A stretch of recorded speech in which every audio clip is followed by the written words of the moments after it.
नमस्कार, मैं सबा, आप देख रहे हैं N4 न्यूज़ भारत। हमारे साथ इस वक्त मौजूद हैं संजय मेहता, जिनको आप काफ़ी अच्छे तरीके से जान रहे होंगे, इनके चेहरे से परिचित होंगे और इनके भाषण को भी सुने होंगे। हम आपको बता दें, इनके जो भाषण होते हैं काफ़ी अच्छे होते हैं, बोली और वाणी भी काफ़ी अच्छी है। इनसे हम आज आपकी बात करवाएंगे और जानेंगे इनके बारे में थोड़ा करीब से। संजय जी, आप पहले अपने बारे में बताएंगे, कहाँ से आपने अपनी पढ़ाई पूरी की, ग्रेजुएशंस कंप्लीट किया और कैसे एक छात्र से एक नेता होने का सफ़र कैसे कंप्लीट किया? ये जो सफ़र रहा है अपने आप में मेरे लिए, मुझे लगता है कभी कभी कि कैसे मैं यहाँ पर पहुँचा। मैंने मास कम्युनिकेशन में ग्रेजुएशन किया, फिर मैंने पीजी किया, फिर मैंने एलएलबी किया और अभी मैं एलएलएम के लास्ट सेमेस्टर में हूँ। और इससे पहले मैं प्रशांत किशोर जी के साथ था और मैं आईपैक में जॉब करता था।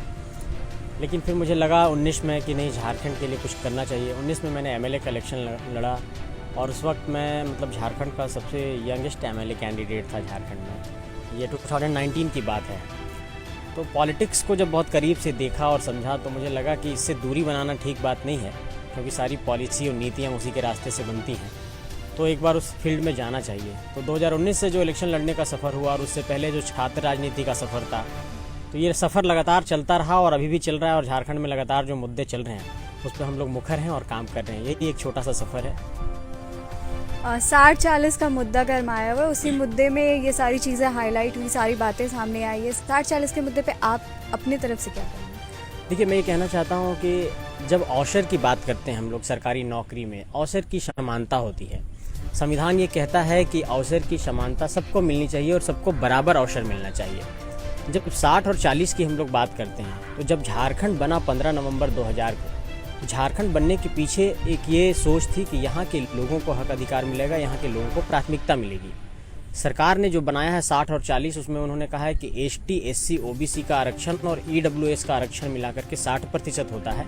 तो वो 60% सीटें झारखंड के लोगों के लिए आरक्षित हैं और 40% ओपन टू ऑल है।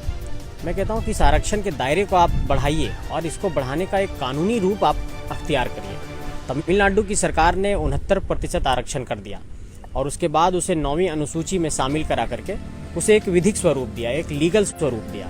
तो इस कारण से तमिलनाडु में आप देखिए कि आरक्षण का दायरा 69% हो गया। झारखंड सरकार भी अगर ये आरक्षण का दायरा बढ़ा देती है तो आप देखेंगे कि यहाँ 60-40 का जो प्रॉब्लम है वो खत्म हो जाएगा। जैसे झारखंड में ओबीसी को आरक्षण 14% है, अगर ये 27% हो जाता है तो झारखंड में कुल आरक्षण 73% हो जाएगा। तो इस तरीके से आप देखेंगे कि अगर आरक्षण का दायरा बढ़ेगा तो ये जो 60-40 का प्रॉब्लम है वो भी खत्म होगा। दूसरा इसमें पहलू आता है कि अगर 40% जिन सीटों को दूसरों को देने की बात कह रहे हैं, ओपन टू ऑल की बात कह रहे हैं, इस बात की क्या गारंटी है कि उन 40% में झारखंड के बच्चे चुनकर के आएंगे? क्योंकि विधानसभा के अध्यक्ष, जो माननीय विधानसभा अध्यक्ष रविंद्रनाथ महतो जी, उन्होंने कहा कि उसमें 20% बच्चे झारखंड के भी चुन के आ सकते हैं, तो इसे 80-20 माना जाए। हम कहते हैं कि इसे कागजी तौर पर आप परिभाषित करिए, विधिक तौर पर, कानूनी तौर पर इसको परिभाषित करिए। इसलिए हम ये मानते हैं कि झारखंड के विद्यार्थियों के लिए ये अवसर में समानता जो उनका है, उनका जो एक संवैधानिक अधिकार है, उसको एक मारने की एक कोशिश है। इसलिए 60-40 की नीति यहाँ के लोगों ने अस्वीकार कर दिया है और इस पर लगातार लोग विरोध दर्ज करा रहे हैं। हाल फिलहाल में हेमंत सरकार के तरफ से एक बहुत ही लेटेस्ट न्यूज़ सामने आ रहा है कि वो सरकारी नौकरी में नियुक्तियाँ देने की बात कर रहे हैं। इस पर आप क्या कहें? देखिए, मैं ये कहना चाहता हूँ कि झारखंड में अगर आप गौर करेंगे तो लगभग 4,66,000 सरकार के सृजित पद हैं और लगभग 2,88,000 पद ऐसे हैं जो खाली हैं। हाल में ही सरकार ने जेएसएससी सीजीएल की नियुक्ति निकाली है। सरकार ने 26,001 पदों पर शिक्षकों के लिए नियुक्ति का अपना विज्ञापन निकाला है जेएसएससी के द्वारा। मैं ये कहना चाहता हूँ कि जब आपके पास अपनी डोमिसाइल की पॉलिसी डिफाइन नहीं है, जब आपके पास अपने नियोजन की नीति डिफाइन नहीं है, जब आपके पास ये डेफिनेशन तय नहीं है कि झारखंड के लोगों को नौकरी में प्राथमिकता कैसे देंगे, आपके पास जब आपने एग्ज़ाम नहीं लिया 2016 के बाद आपने जेटेट का, तो ऐसे में जब आप एग्जामिनेशन लेंगे लोगों का शिक्षक की नियुक्ति के लिए, उसका आधार क्या होगा? एक बुनियाद होना चाहिए, एक आधार होना चाहिए, ताकि किसी का मौका ना मारा जाए।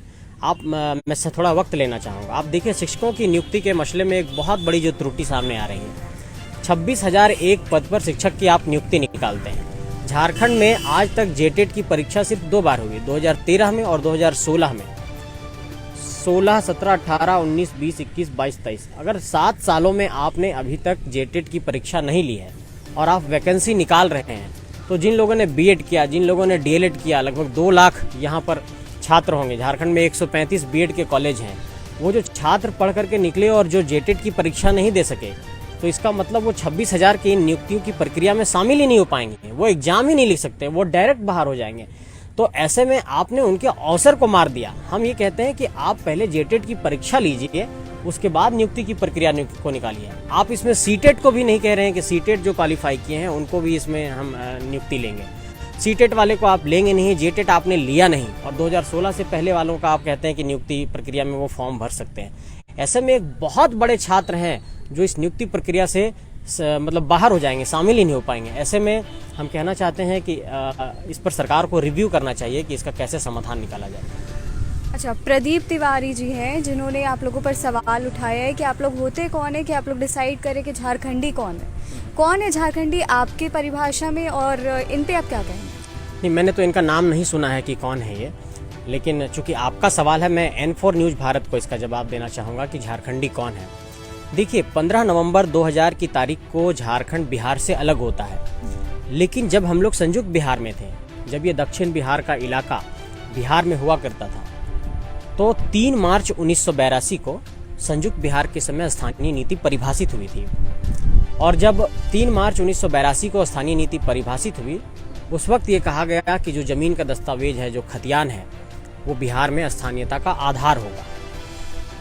आप देखिए सबा जी कि 15 नवंबर 2000 की तारीख को जब झारखंड अलग हुआ, उस वक्त एक अधिनियम बना, एक कानून बना, बिहार राज्य पुनर्गठन अधिनियम 2000। उसकी धारा 85 में ये साफ तौर पर लिखा हुआ था कि जो बिहार से अलग होकर झारखंड एक अलग राज्य बन रहा है, वो राज्य अगर झारखंड चाहे तो संयुक्त बिहार के समय का कोई भी कानून, संकल्प, अधिनियम ठीक उसी तरीके से अपने राज्य में लागू कर सकती है। सिर्फ जहां जहां बिहार शब्द है वहां झारखंड शब्द कर देना है। तो 3 मार्च 1982 को तो स्थानीय नीति परिभाषित हो गई थी, जो मैंने अभी बताया। तो 15 नवंबर 2000 की तारीख को यही करना था। झारखंड में ये हुआ भी, लेकिन ये रिजेक्ट हो गया। अब इस बात को समझिए कि अगर झारखंड के भीतर स्थानीय नीति खतियान आधारित नहीं होगी, तो झारखंड में ऐसे कई लोग हैं जो दूसरे राज्यों से यहाँ पर पहुँचे हैं। मैं ये कहना चाहता हूँ कि सुप्रीम कोर्ट का जजमेंट ये साफ तौर पर कहता है कि एक व्यक्ति भारत का नागरिक होगा, लेकिन 2 राज्यों का निवासी नहीं होगा। वो किसी एक राज्य का ही स्थानीय निवासी हो सकता है।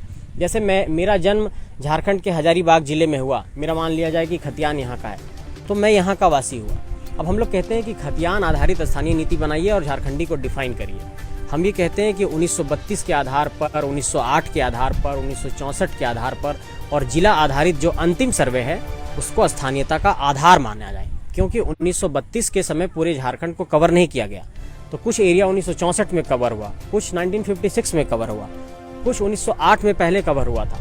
तो हम लोगों ने कहा कि कलेक्टिवली आप जिला आधारित अंतिम सर्वे को और इस तरीके से खतियान को आधार बनाकर झारखंड के स्थानीय नीति को परिभाषित करिए। तो एक शब्द में ये कहना चाहेंगे कि जिनका नाम 1908 के सर्वे में दर्ज है, जिनका नाम 1932 में दर्ज है, जिनका नाम 1964 में दर्ज है, जिनका नाम आप देखिए कि जिला आधारित अंतिम सर्वे में दर्ज है, वो लोग झारखंड के खतियानी हैं। और जिनके पास अगर जमीन का कागज नहीं होगा, तो आपने देखा हो कई बार ये बात आई कि ग्राम सभा उसको चिन्हित करेगी, ग्राम सभा उसको संस्कृति, भाषा, बोली और जीवन शैली के आधार पर चिन्हित करेगी कि हाँ ये झारखंडी है। ये एक रास्ता है और इसको किया जाना चाहिए, इसमें कोई बुराई नहीं है। अच्छा, आप लोगों ने मिलकर JBKSS की संरचना की है, क्या ज़रूरत पड़ी कि एक पार्टी बनाना पड़ रहा है? मैं आपको स्पष्ट तौर पर कहना चाहता हूँ N4 न्यूज़ भारत को कि JBKSS अभी एक समिति है और जिसका पूरा नाम झारखंडी भाषा खतियान संघर्ष समिति है।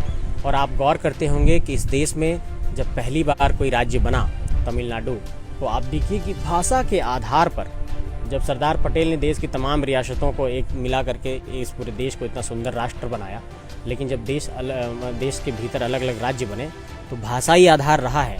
आप देखिएगा कि कहीं ना कहीं आप दक्षिण भारत के भीतर आप गौर करिए कि बहुत एकदम क्षेत्रवाद और भाषा के नाम पर लोग वहाँ पर एकजुट रहते हैं।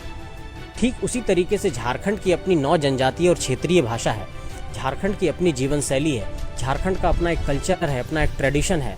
चाहे वो संथाल परगना की बात करिए, चाहे उत्तरी छोटा नागपुर की बात करिए, चाहे दक्षिणी छोटा नागपुर की बात करिए, आप चाहे कोल्हान की बात करिए, चाहे पलामू की बात करिए, झारखंड में बहुत डाइवर्सिटी है।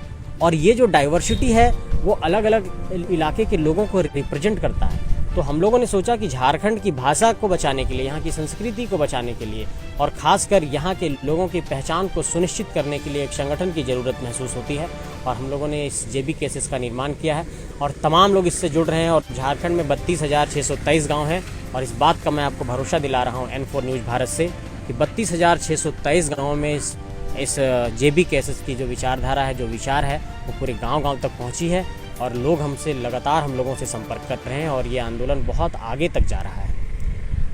और युवाओं के जहन में ये चीज़ होता है कि पॉलिटिक्स जो है अच्छा फील्ड नहीं है या इस फील्ड में इंटरेस्ट नहीं लेना चाहिए। आप एक युवा हैं और फिर आप बाद में इस चीज़ में इंटरेस्ट लिए हैं, क्या कहना चाहिए युवाओं के लिए? नहीं, मैंने तो बाद में नहीं इंटरेस्ट लिया। मैंने तो इससे पहले भी लाइफ में कई सारे अखबारों के लिए आर्टिकल्स लिखा, एडिटोरियल्स लिखा, कई जगहों पे इंटरव्यू दिया, मैं कई इंटरनेशनल फोरम पर भी गया, यूनाइटेड नेशन के भी कई विषयों पर कार्यक्रम पे बात रखने के लिए अलग अलग कंट्रीज में गया। तो शुरुआत से ये डिसाइडेड था कि पॉलिटिक्स में आना है? नहीं, ये डिसाइडेड नहीं था, लेकिन इस फील्ड में देखिए, किसी भी कंट्री की जो पॉलिसी बनती है या किसी भी एरिया का जो पॉलिसी बनता है, पॉलिटिक्स बहुत कुछ डिफाइन करता है। मैं नौजवानों को कहना चाहता हूँ आपके सवाल पर कि जो थोड़ा पॉलिटिक्स से दूरी रखते हैं, देखिए जब अच्छे लोग नहीं आएंगे तो निश्चित तौर पर वहाँ पर गलत लोग जो हैं सो आपके पास शासन करने लगे। और ग्रीस के एक बहुत बड़े फिलोसफर हुए, दार्शनिक, जिनको प्लेटो हम लोग कहते हैं, प्लेटो ने कहा कि अगर आप राजनीति में दखल नहीं देंगे तो आपसे जो कम कॉम्पिटेंट लोग हैं, आपसे जो कम एक तरीके से कहिए कि ज्ञान रखने वाले लोग हैं, वैसे लोग जो एक तरीके से मतलब वो क्षमता नहीं रखते हैं आपको लीड करने का, वो डिजर्व नहीं करते हैं जिस पोस्ट को, वैसे लोग आकर के आपके ऊपर नेतृत्व करने लगेंगे।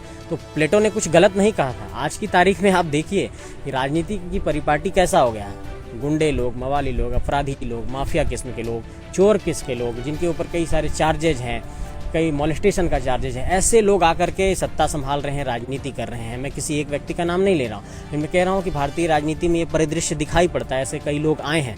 तो इससे एक तरीके से कहीं ना कहीं हम लोगों को ध्यान देना होगा कि नौजवान पीढ़ी कैसे पॉलिटिक्स में आए और दखल देना होगा, क्योंकि राजनीति में जो परिवारों का एक तरीके से कहिए कि मतलब पकड़ है, या जो पॉलिटिकल डायनेस्टी को जो लोग रिप्रेजेंट करते हैं, जो राजनीतिक वंशवाद से आते हैं, तो हम नहीं कहते हैं कि उसमें डिजर्विंग लोग नहीं हैं, बेशक उसमें भी होंगे, लेकिन मैं ये कहता हूँ कि कुछ ऐसे स्वतंत्र लोग आने चाहिए जो एक लीडरशिप दे सके, और हम लोग इसकी कोशिश कर रहे हैं। अच्छा, तो हमने अभी बहुत सारी बातें की और बहुत सारी अच्छी बातें आपके सामने आई हैं, इनको हमने करीब से जाना है। और भी ऐसी और भी खबरें लेकर आते रहेंगे, अपडेट्स लेकर आते रहेंगे। तब तक जुड़े रहें N4 न्यूज़ भारत के साथ।